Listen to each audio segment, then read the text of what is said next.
JD and Corey, we are our hosts, and we are glad that we have you here.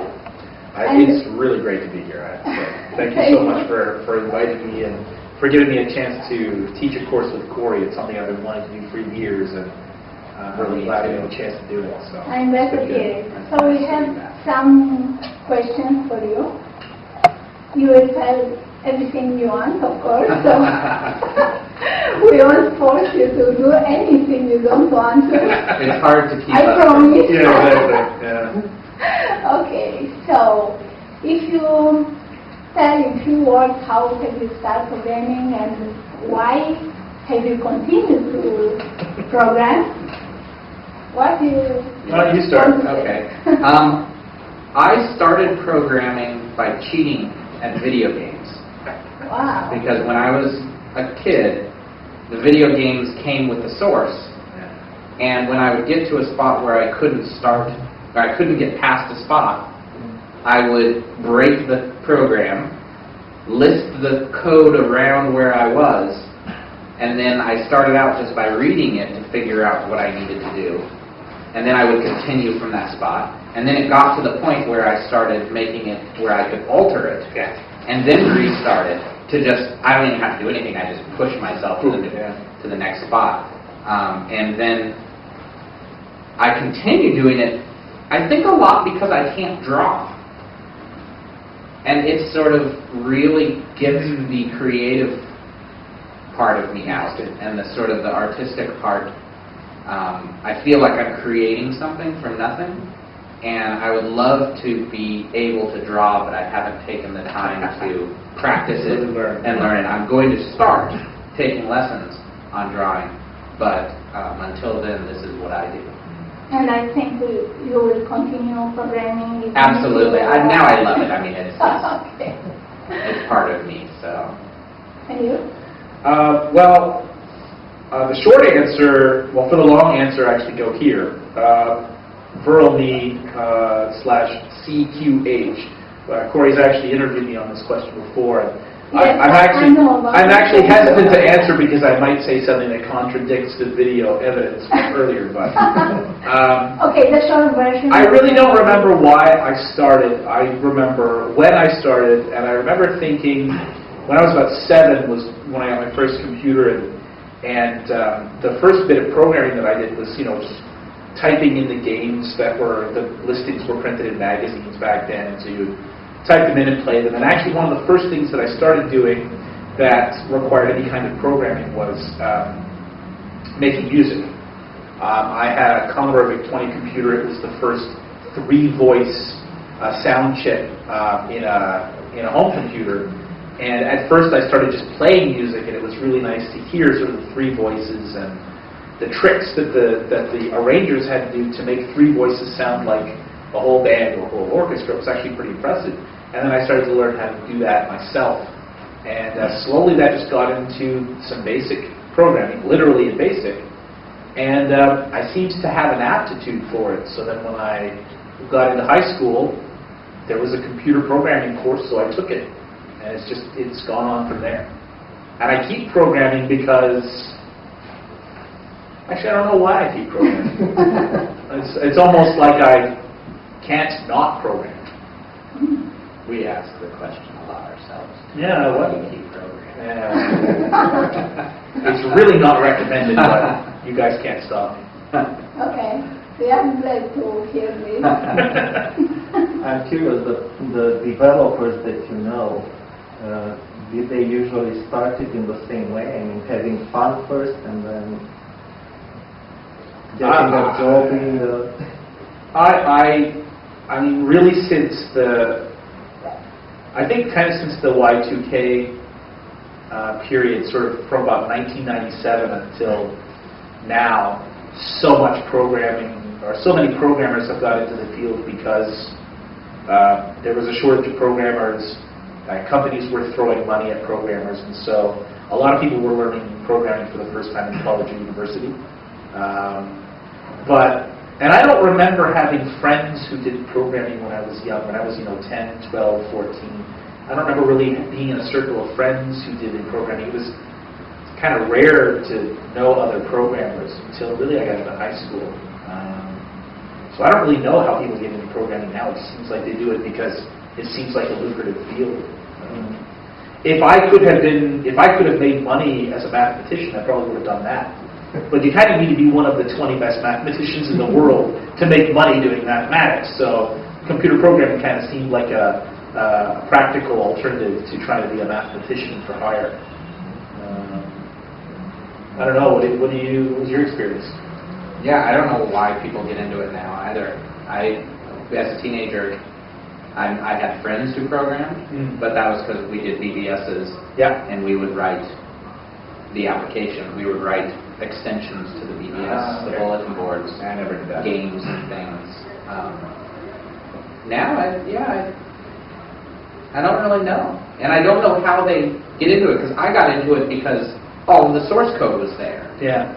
But nowadays, I guess you can make extensions to World of Warcraft and stuff, but I don't. Well, and there's been really a change in the way that we relate to computers that's similar to a change sort of in the middle of the 20th century in how we interact with music. In 1900, if you said, I like music, that meant you played 2 or 3 instruments. In 1970, when you said, I like music, it means you listen to the radio. And I think computers have kind of gone the same way. In the 1970s and 1980s, if you said, I like computers, it meant you programmed. Nowadays, to know computers is to be able to run Microsoft Word, is to be able to go on the internet and run a browser. So I think there just isn't the same access to the program that there used to be. There isn't the same interaction directly with the machine. It's all these layers of things now, and now, even just saying that I'm interested in computers just means you're a user. It doesn't mean you're a programmer. There's just so many more users than programmers. It's true. Yes, maybe we will continue to make research on this to see. It would be interesting to How- ask some of the how younger the- generation why. Yeah, why do you do this? Okay. On a related topic, how do you feel about education for software developers nowadays? Well, it's really hard to answer that question without sounding like the old cranky guy. Can I sound like the old cranky guy? It's awful. It's possibly the scourge of the software industry right now is the way that we educate developers. We put them, if they go to a university, we teach them things that are, they go to a computer science program and they learn computer science under the guise of learning, I'm going to be a software developer, and they don't learn anything about software development. How is it in 2010 that we can't tell the difference between a computer science degree and computer programming training? Yeah. And yet we still we think that, we think that taking a math degree will make us a programmer. Computer science is mathematics, folks. It's not programming. And yet we expect programmers to have computer science degrees. I don't get it. And we take people, young kids who have been, maybe they've been hacking around with the language through their teen years, they've been fooling around with Linux and all this, and we stick them in a language theory course. Yeah. And it's like taking somebody who only speaks one language and putting them in an advanced linguistics course and saying, you're going to learn all of this wonderful stuff. Right. You'll pick up some stuff for sure, but you're not going to be able to really appreciate the subtleties. Well, you can't learn French from a linguistics course, just like you can't learn how to deliver software from a computer science degree. Yeah. And out of the computer science program, the way we generally bring people in if they don't go through, take a degree, is they'll get a job somewhere, usually at a large corporation, and they won't have any real guided mentoring. No, they're pretty much on their own. Yeah, my first job as a professional software developer, I guess 13 years ago or something, I was the only developer in the department. And I was hired on. And, I won't tell the story, but I have a story about rolling out my first application, and I couldn't get it installed. I didn't know. I had to call a friend and go, I don't know what's wrong. And it was something stupid. Right. Just some stupid thing. I hadn't included a file or something. And so we don't have a good way to bring people, whether they're young or whether they're older. I have a friend who went from family therapy into software development, and he found his own way, and he's put a lot of effort into studying, but there was no real good set way to bring them in, mentor them for a few years, get them into that place where they actually know what they're doing, and learn the history, learn where we're from. You know, you can't stand on the shoulders of giants if you don't know who the giants are. Yeah. Of course, and because you mentioned about mentorship and mentors, what we want to share with us about the craftsmanship movement. Well, the floor is yours, man. Well, what software craftsmanship is to me is the natural extension of how the agile methodologies, extreme programming in particular, which is what I do, the point of them was to help us develop better software. The thing that they were kind of missing was, how do you develop better software developers? And so what software craftsmanship, what my view of it is bringing a more structured way to bring new developers in, mentor them effectively, give them a sound set career path that they can go, oh, I'm coming in, I know what the first few years are going to look like, I have people that I can look up to that I can base my career on, and just sort of lay it out there. That's one of the aspects with regards to this, and it's really about teaching people what it means to have a career in software development. I agree, and Romania is missing. It's totally missing having a path for software developers. It's like you are getting stuck at some point, or I'm just a software developer. It's somehow not I've seen it over and over. When I was at IBM, I was there for nearly 4 years, and towards the end, one of the reasons I left was that they, rising up the corporate ladder at IBM as a purely technical practitioner, it's like you had to know a guy. Like they said, well, you can't go any further unless we make you a manager. I've also worked on a team at Toyota where one of the people on the team was only there because he thought, if I work as a programmer on a project for 6 months, then that will help me move up as a project manager. Like he was seeing programming as a stepping stone. And I'm not as involved in the craftsmanship movement.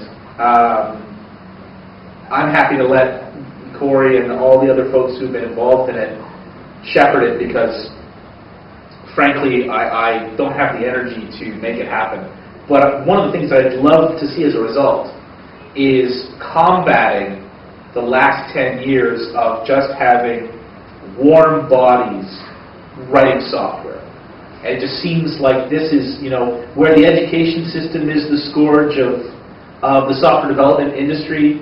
I would argue that it's the overhiring, it's the overpopulation of so-called programmers. I refer to them affectionately as code execution monkeys, where you have one person whose job is to do all the thinking and 10 people whose job is to do all the typing. And it's not working this way. Well, it works this much. All success is by luck. I don't see what the point is. So I'd like to see, whatever happens with software craftsmanship, I would like to see, as a result, a generation of programmers who are not there just to fill a seat, who are there who want to build great software. And then we won't need 10 of them. We'll have 4 of them and they'll be awesome. Because we know they're out there. Every 20-person project is a 6-person project trying to get out. Do you think are some of the skills that a developer must absolutely know? And also what skills a developer should develop?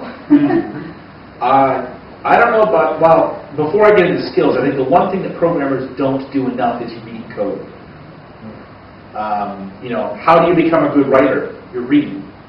Of course, you also have to write, but the best writers read.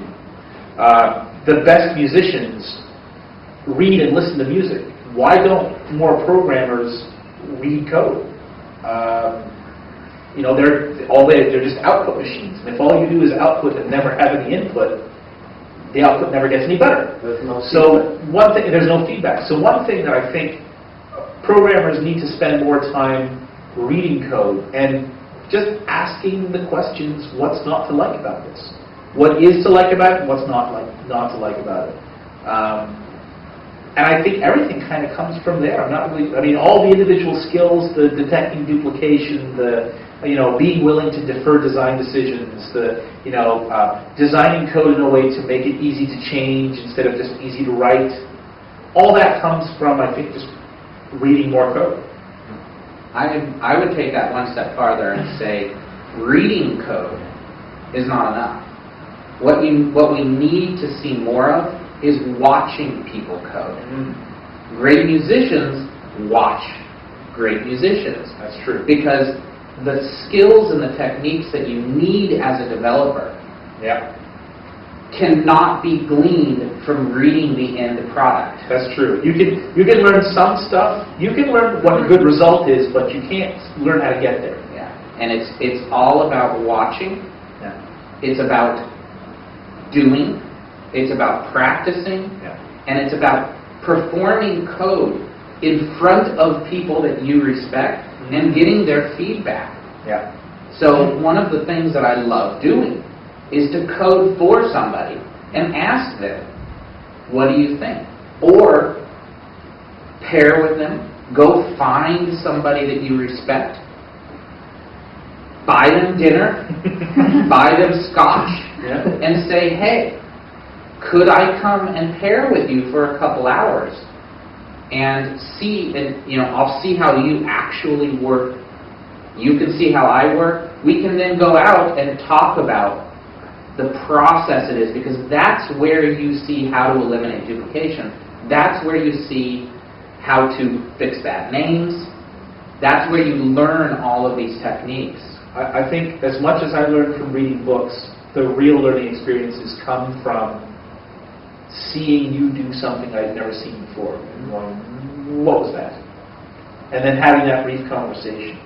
And it's hundreds and hundreds and hundreds of those put together are that the result is me, the programmer. Yeah, when I was learning how to do TDD, I remember sitting down with somebody who had a big influence on me, Bob Koss.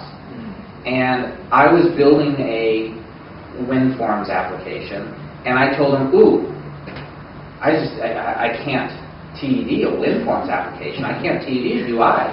And he said, no, you can't. Yes. And he sat, rather than saying, oh, here's some code that shows how to do it, he sat down with me and walked me through those individual steps. And it goes with the same thing. Every person you program with, you have a very good chance of seeing something you didn't know. Absolutely. And asking, what was that? Even people who are not as experienced as you, people who are more experienced than you, everybody has something to share with you. Even if it is you explaining. One of the things I love to do is pair with somebody, learn something from them, and then immediately, within a week, go pair with somebody who doesn't know it and explain it and show it to them. Much better way to, the best way to master a topic is to start teaching. And if you can do it right away, then it reinforces it. I'm really glad that you insisted on this pair programming and sharing and working together and learning from others, because in Romania, I'm not sure if it's a cultural thing or not, but we don't see many people pairing.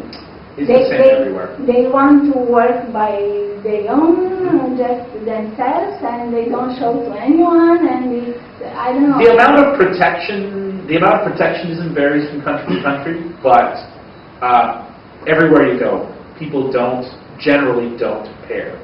And I think it goes back to the question about education. Pair programming, in university, pair programming has a different name. It's called cheating. I remember taking a course, and it was such a surreal experience, such a fun little story. 8 of us were called in by the professor, Okay. 4 pairs of us.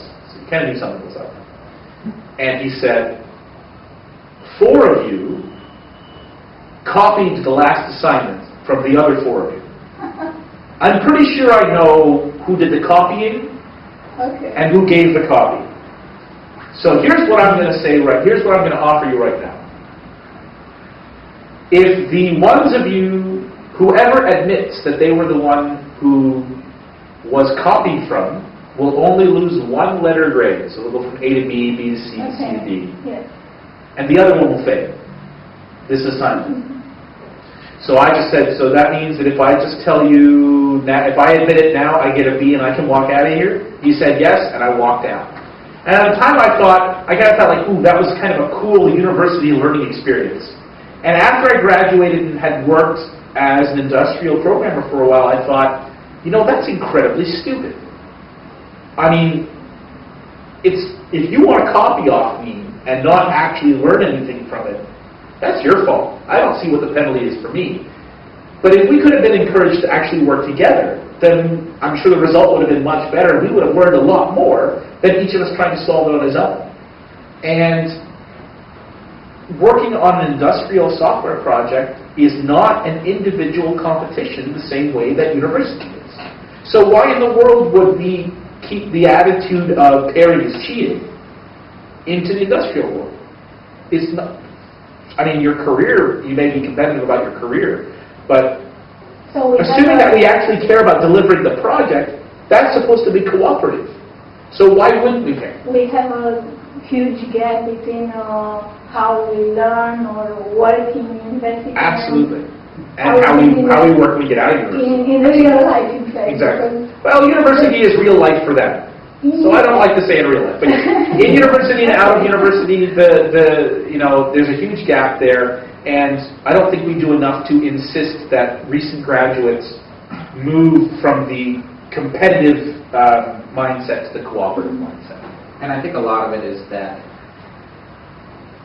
there's not a real good set definition of why you go to university to get a comp sci degree. Yes. Why would you do that?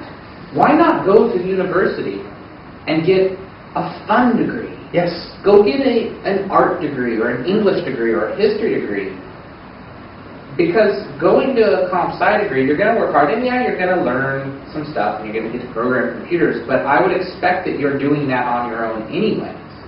If you want to go into programming. If you want to go into programming. So go to university. Learn Take history, a fun thing that you can, you're probably good at memorizing things. Yeah. You're more than likely not so socially adept. I know I wasn't. I have a math degree. Go to university. Learn how to be social. Yeah. Get drunk. Yeah. Do all of the things that I guess they're not teenagers. Kids. Yeah, they act like teenagers, so do all the things that you should be doing, experiment, yeah. And get a fun degree. Because university is about learning how to think. Yes. It's not, unless you're getting an accounting degree. In which case, really, I mean, as a management accountant, you need to think. Yes. But right? That's what you go to university for. If you just want to be a bookkeeper, go to college. Yes. Be trained. Yeah. And it's the same thing. If you just want to learn how to do Visual Basic, take a 1-year course. But if you want to learn about how to deliver software, there's nothing for that. There's kind of this software engineering degree, but it doesn't really fit that mold either. I always say that a comp sci degree is wasted on the young. Yeah. Because I would love to go get one now, because I think I would be able to appreciate it. I have a few languages under my belt. I have an understanding of compilers. I have not a great understanding. It would be wonderful to go back and actually really learn the science of it from somebody who knows the science. I think of I it. might finally understand complexity theory if I were to study it now. See? But not a chance when I was in my 20s. Yeah. Coming back to the CDD class you taught these days, yesterday and today, I think Alex had some questions for you. Yes. First of all, there was your demo about architecture without trying. Yes. And most people in the room were amazed that you write code so fast. Yes. How did you get here? Well, part of the answer actually does come from when I was in grade 9 in high school, I actually attended typing class. So part of it is that I do type 100 words per minute. And that does allow me to get some of my ideas out quickly. But, you know, we have these stickers on our laptops that say programming is not just typing. It says typing is not the bottleneck. Typing is not the bottleneck, so programming is not typing. There's more to it than that. But typing is an important part of it. I mean, you know, the quicker I can get my ideas out, the quicker I can run experiments. And I remember reading in the Pragmatic Programmer, the original book, one of the sections was learn one text editor and learn it well. And when I work in Eclipse, my fingers do all the thinking. I don't have to think anymore. The combination of a powerful tool and thousands of hours of practice means that I can execute something almost at the speed that I can think it. And that all boils down to micro techniques. It all boils down to, you know, all the things I do that save me 50 milliseconds here, 2 seconds there, 30 seconds there, and I use 200 of them in a day, and it saves me 2 hours. In a demo like that, where I'm working for, you know, an hour or so, I'll bet you that I've done about an hour and a half to 2 hours worth of work in that 1 hour, just because the micro techniques, focusing on, and it's the same way I design, focus on the low-level issues and the high-level issues take care of themselves.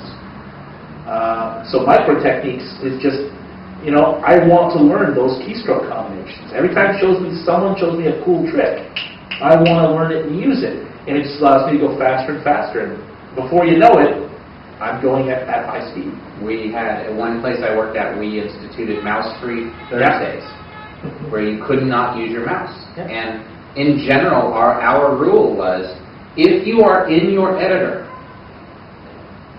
and you reach for the mouse, your pair has the right to reach over and pull out the USB cable. Because, and with a large flourish. Yeah. And a laugh. That's right. Because it's so cute that you think you're going to use the mouse. I think it was actually Neil Ford who said that every time you reach for the mouse, your computer makes a note. And at night, the computers get together and laugh at you. Because honestly, the mouse is such a time waster. It slows you down. I knew a guy once who would use the mouse to move his cursor up a couple lines. And it was frustrating to watch because there's no way you can be quick if you're constantly going there. Even on a laptop where you have a little touchpad and it feels very nice and it doesn't feel like you're switching input modes, you're still moving. These days I use Vim. One of the things I love about Vim is that my hands don't really move that much. I've even mapped caps lock to control, so I don't even have to move down to hit things. So as I'm going, I do minimal movements to do what I need to do, and I've learned to basically look somewhere on the screen and get my cursor there as quickly as possible. I know people who, in Vim, it literally is speed of thought. They've spent so many hours doing that and learning what are the shortcuts. When I was learning Vim, I just learned Vim last summer, and I learned it by pairing with people who were very good at Vim. And they were very patient with me. So when I would do something wrong or in an inefficient way, they would stop and undo it and tell me the way to do it. And so then I would practice that. And it's learning how to be effective in what it is you do. And like you said, practice. It takes hours and hours and hours of practice. And it's not practice where you're doing one thing and then you do another thing, and then another thing, and then another thing. You take that one little piece and you do it over and over and over again until you don't have to think. And it's the same with the techniques, with test-driven development. There are certain patterns that you do that you've done hundreds and hundreds and hundreds of times. So when you notice that, it's like, oh, I don't even have to think about what my step is. No. I can just, whoop, and you extracted an interface or something, because that's what you do in that case. There are times when you want to go back and reflect on it, and is there a different way I could do it? But when you're there and you need to get it done, you should have the majority of basically the monkey work right there under your fingers, where you can just, boom, I know how my editor works. The Pragmatic Programmer book, one of the things that hit me, the same thing. Pick an editor, live in that editor, learn everything about that editor. And I had, at the time I was using an editor called Homesite, which was wonderful until, I think Adobe bought it, and it's not that it went downhill. But I had it where I could email out of it. I had written a little JavaScript extension that let me email. And so I could email the source code that I was currently working on. And I never left Homesite. And it was a fantastic product. I really miss Homesite.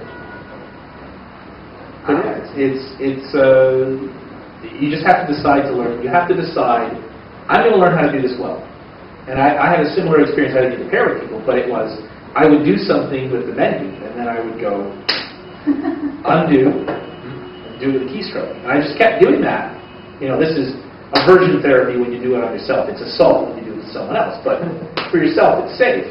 And yeah, today I'm going to delete lines without highlighting the lines and pressing delete. I'm going to learn how to do it the editor's way. And tomorrow I'm going to learn how to do copy and paste, or how to do store a bunch of stuff in the buffer and then paste it later. That's what I'm actually starting to learn VI myself, and that's the approach that I'm taking. Is, you know, I don't want to have to delete the whole line and type it again. Let me learn how to do copy and paste. We talk a lot with programmers in companies in Romania, and they tell us, well, we would like to become more effective, but we don't have time to practice. We don't have time to, let's say, come to a code retreat or practice, I don't know, whatever, because we have to work. So. And I understand that impulse, and there's one part of me that just wants to say, you're fooling yourself, I'm sorry. If you think it's important enough, you will invest the time. But there's another part of me that really understands that feeling of pressure, because some of it is pressure we put on ourselves, and some of it is real pressure we feel from other people. And occasionally, well, not occasionally, even most times in a class, especially if I'm doing a private class inside a company, I'll get this question come up, and then I'll ask them, well, you're in this class, so what slack do you have in your schedule that will allow you to apply what you've learned here? And in probably 50% of the classes, someone says, I have none. You really have no slack to apply what you've learned here. No. Then leave. It's cruel for you to be here. If you really, literally have no slack, no extra time to apply what you've learned, then to teach yourself something is cruel. Go do what you have to do. Figure out how to build in that slack. Figure out how to get 30 minutes a day where you can try something new. And then learn something. Because to learn it and not to practice it is a waste of time. You'll forget it. So if you really have no slack, then when they ask you to learn something new, say, I'm sorry, I don't have time to learn anything new. But you have to be strict about it. I can't learn anything new. Pretty soon people will realize that's stupid, and you'll find the slack. Yeah. And it's important to be honest with yourself. Yes. Because most always, as you're saying, you can find time. Absolutely. You can invest the time. How many hours do you watch television a week? I have a friend the one who was in family therapy, or who did family therapy. He, after his kids went to bed, yes, he had a wife and kids. After they went to bed, he spent a couple years staying up till 3 in the morning. It was hard, and he was tired all the time. But he's now a fantastic developer. And you cannot be great without practice. Yes. You just flat out can't. I don't care who you are. I don't care if you have a tremendous amount of insight into software, and you look at it and it's, oh, wonderful. If you do not practice, you will be passed by the people who do. Is it Ken Beck that says, I'm a mediocre programmer with great habits? Yeah. And that's what it is. And it's, you get those by practicing. So if you say, I don't have time, don't say that nobody gives me the time. Say, I choose not to have the time. And if that's true, if you don't have the time because you spend it with your children, awesome. That's the choice you make. Fantastic. It's a matter of choice. And I, you know, your priority is this is more important to you than do And it's okay. You don't have to be a great developer. You don't have to be one of the best. Right. Just be the developer that you want to be. But be honest about it, and be honest to everybody else about it. when I read in Planning XP, there's a great chapter called Too Much to Do. And the chapter essentially says, invites the reader to stop saying, I don't have time, and to say, I have too much to do. The reason is simple. I can't invent time. I can't make time. But I can choose not to do things. So simply by framing the problem as, I have too much to do, one of the options is, do less stuff. What is the least important thing that you're doing right now, and either get someone else to do it, or stop doing it and see if anybody notices. Half the time, if you stop doing it, nobody will notice. There's your 30 minutes once a week to practice. And if you are a above averagely competent programmer and you're at a large corporation where you are 30% more productive than everybody, that means you have 2 hours a day to do whatever you want. exactly. Honest. It's correct. It's absolutely correct. If you are more productive than everybody else, I'll bet you don't get paid more. So you don't get paid it's a more. matter of choice. What would you Take do that. with your time, Yeah. with your free time? take the seminars because you know you're twittering. I never thought of saying it that way. You know what? If you're 50% more productive than everybody else, that means you choose to spend 2.5 hours a day writing code the crappy way. You've chosen to stay in your rut. Because that's time that you you... spend it on Facebook Or or Facebook, Twitter away. Yes. No. The key is you be honest about it. Yeah. And so that's You can. Do you have some other questions? Or? Regarding the TDD class, also Yes. you talked a lot about the intuitive and mechanical side, Yes. especially on refactoring. Yeah. Why is this so important?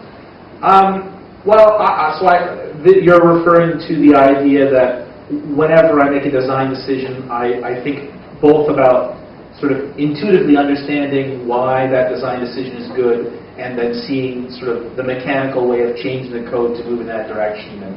And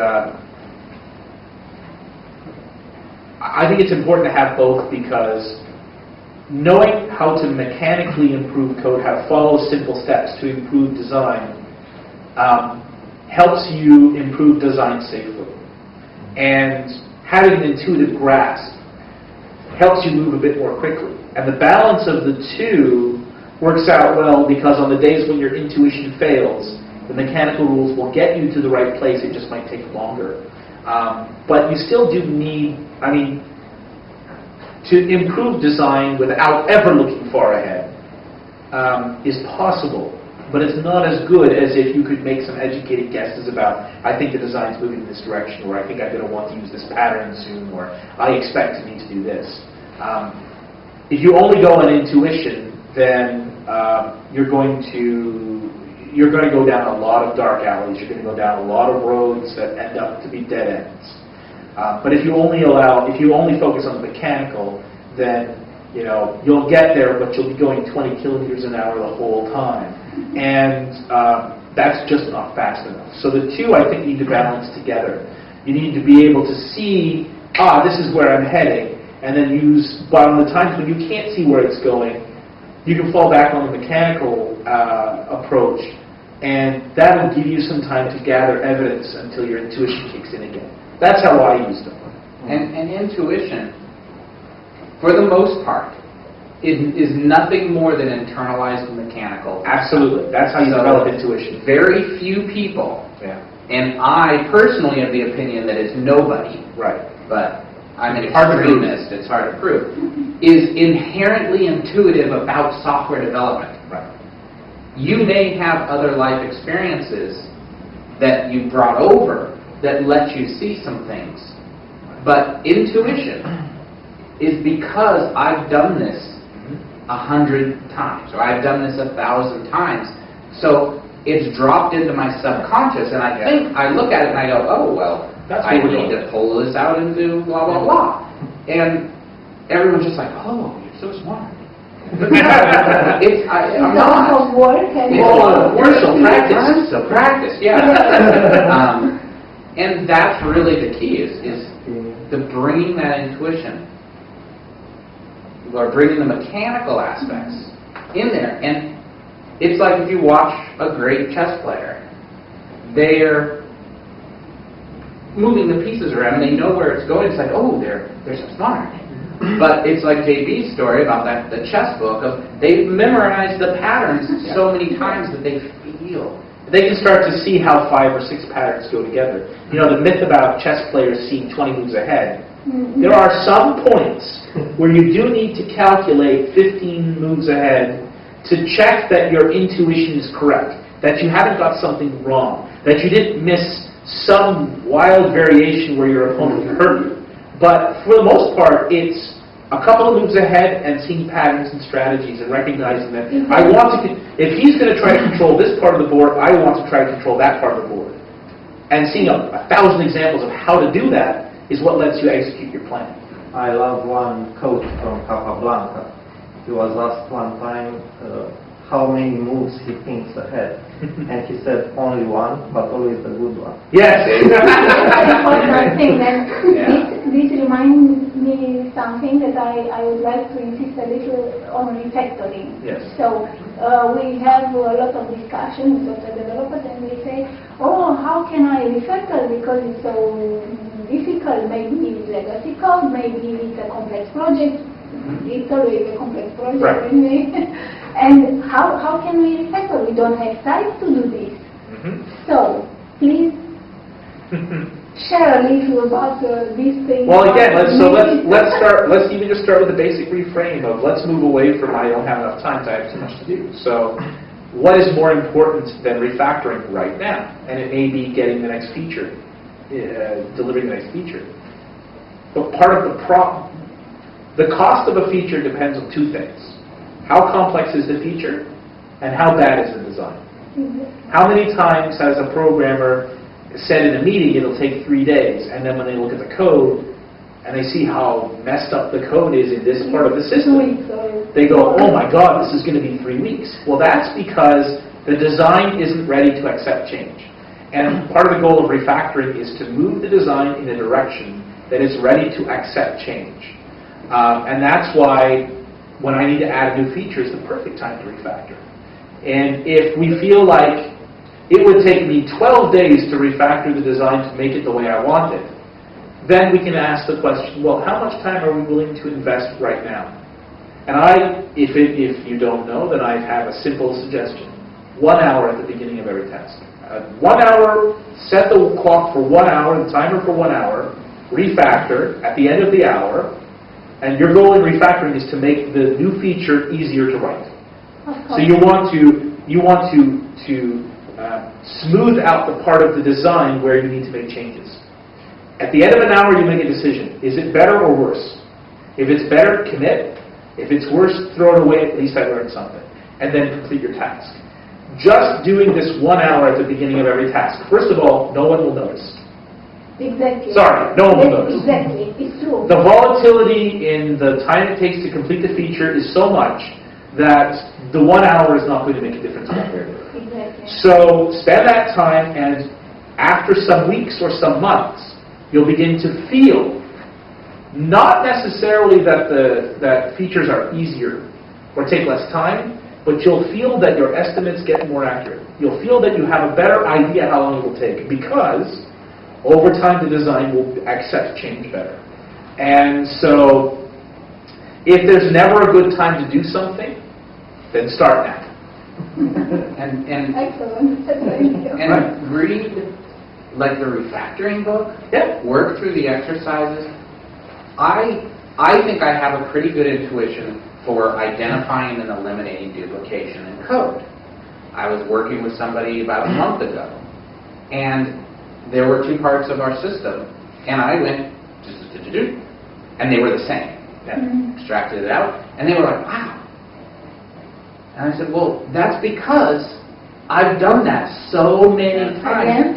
I know the mechanics of it. Yes. It's look at the two, figure out what they're trying to do, take the different things, Move and them away. move them up, Yeah. keep moving them up, Until what's left is the same. Yeah. and you do it. And you pull that out to a method, and then, it's wonderful, you're so great. No, it's a mechanic. Now, I trust the mechanics. Yeah, you have to have done it enough times to where you recognize the pattern. But that just comes from doing the pattern here, the pattern here, the pattern here, the pattern here, and then eventually your brain, because human brains evolve to see patterns, Of course. combines them all into that one glorious uber pattern that when you look at two things of code, it's like, oh, okay. And that's, as you get more experienced, you start to learn more about abstractions, so you start being able to notice similar abstractions. The intuition gets better. The intuition gets better. And it's that, do it. You have to do it more and more and more and more and more and more, and just build that up. Did I say more and more? More and more. More and more and more and more. How do you like it? More and more. How do you like it? We had some funny discussions in various teams where I was. We discussed a lot about some developers did something that looked plain wrong. We said, this is against common sense. Okay. But then try to define and explain to somebody else what common sense is. And I think this is where you go if you practice the mechanical side. You kind of build the same common sense or a similar... That's why I ask teams to spend 90 minutes once a week putting code up on a projector in a conference room and simply discussing the design. Not because I want everyone on the team to do the same thing at the same time, but because I want, if we discuss design, then we begin to converge on a common understanding of what's good enough design for us right now. And I think that's the thing that we need more than anything else, is to be able to describe to each other what our standards of design are, for those to converge together so that when I write code and you write code, we're following kind of the same guidelines, we're following kind of the same standards. And then you won't do something that looks completely weird to me, and I won't do something that looks completely weird to you. And one of the things that leads to is that in the Software Craftsmanship Manifesto, one of the principles is that we're not just individuals. We live in a community of professionals, and doing these sorts of things as a team is actually build a community in your team or in your company. Not just we're individual coders and we're in a little bit of competition. Show each other the code, practice with each other, set up internal dojos, really build that together. And if you do that, then everybody together sort of raises the bar at the company. And with that, you can just together build your intuition up. There's one more question in the end. What would you like to tell to any software developer? If you want to Something share really- one thing, Oh, wow. Yeah, really. maybe just one thing, what would you choose? Over to you, Corey. That's a tough one. There's a lot of things, but one that I think is very important that's near and dear to me lately is start reading about our history. Excellent. I agree with this. Read Where Wizards Stay Up Late. Read Soul of a New Machine. Go read Jerry Weinberg's stuff. Yeah. Go find out who John McCarthy is. Find out who Guy Steele is. Find out who these people are. And go on and learn where we came from. Because there's this wonderful, Jerry Weinberg told me a story about how they used to take their punch cards, and their compile time was to mail it to New York. Not mail it, put it on an airplane. And the airplane would go to New York, and they would run the punch card program, and then they would come back and get the responses. What a great story! And so they actually ended up encoding texts in the punch cards as well. Right.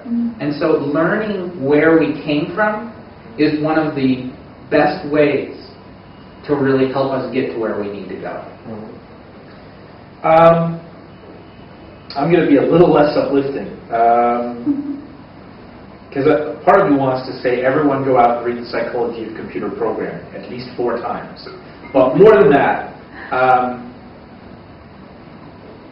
you know what? Actually, I'll channel the great American comedian Bill Hicks, who had this bit where he talked about, you know, the one thing he's been saying across America that makes him unpopular, which is your children aren't special. I'm sorry, but your children aren't special. Well, guess what? Guess what, programmers? Your projects aren't special. Your company's not special. Your team's not special. Every client I've ever dealt with has, you know, the one thing that all my clients have in common is they're different. That's the one thing, you know what, it's, just because your context is a little bit different doesn't mean that the ideas won't work. And it doesn't mean that you can use that as an excuse to say, I don't need to learn this, I don't need to do this, because it won't work for us. Guess what? It will. You have to decide that you're going to figure out how to let it work. Not make it work, but let it work. All these ideas about design, all these ideas about seeing programming as a social activity, it works for everyone. We're all people. Okay. Thank you very much. Thank you very Thank much. you. It was Thank great, you, guys. Thanks for having us here in Romania and doing the class. Can't wait to come back. Yeah.